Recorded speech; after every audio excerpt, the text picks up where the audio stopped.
নমস্কার বন্ধুরা, আমি খুবই সুস্বাদের ঘুগনি রান্না করে দেখাবো, দেখতে থাকুন। মটর কড়াই ঠান্ডা জলে 6 ঘন্টা আমি ভিজিয়ে রেখেছিলাম, ছেঁকে তুলে নিয়েছি। কড়াই সেদ্ধ করার জন্য আমি প্রেসার কুকারে দিয়ে দিলাম। পরিমাণ মতো জল দিচ্ছি, এরপর ঢাকনা দিয়ে আমি উনানে বসিয়ে দেব।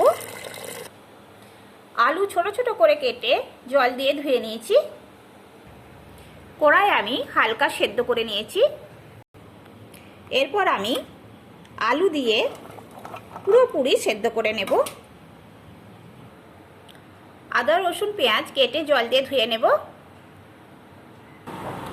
রান্নার জন্য আমি নিয়েছি গোটা গরম মশলা, আদা, গোলমরিচ, গোটা জিরে, গোটা ধনে, আর এখানে আছে রসুন। সব একে একে আমি বেটে নেব। বাটনা বেটে নিলাম। আছে লঙ্কা গুঁড়ো, হলুদ গুঁড়ো, লবণ, তেজপাতা, শুকনো লঙ্কা, এখানে আছে টমেটো কুচি। কড়াইতে পরিমাণ মতো সরিষার তেল দিয়ে দিলাম। তেল গরম হয়ে গেছে, আমি অল্প পরিমাণে চিনি দিলাম। এরপর শুকনো লঙ্কা, তেজপাতা দিয়ে দিলাম।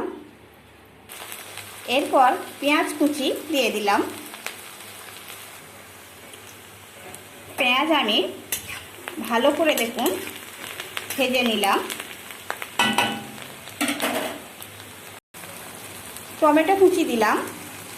ভালো করে আমি নেড়ে চেড়ে ভেজে নিচ্ছি।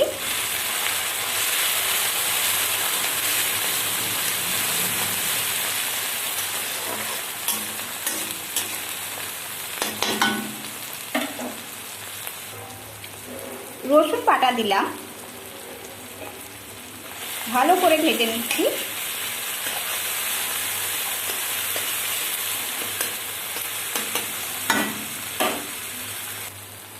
এরপর আমি সব মশলা দিয়ে দিলাম।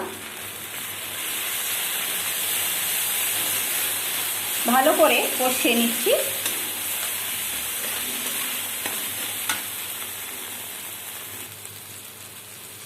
এরপর অল্প পরিমাণে জল দেব, গরম জল।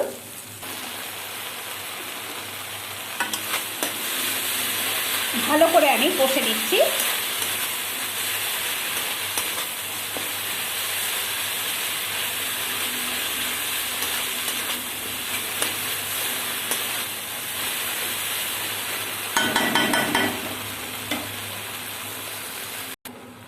সেদ্ধ করে রাখা কড়াই আলু দিয়ে দিলাম। মশলার সঙ্গে আমি ভালো করে একটু কষিয়ে নিচ্ছি।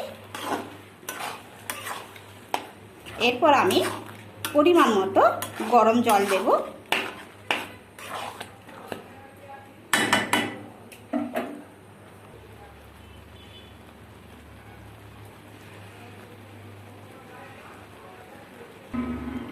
পরিমাণ মতো গরম জল দিলাম। এরপর কিছুক্ষণ এইভাবে ফুটবে।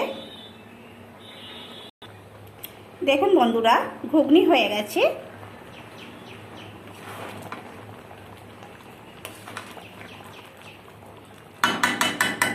এইবার একটি পাত্রে রেখে দেব। এই পর্যন্ত। নমস্কার বন্ধুরা।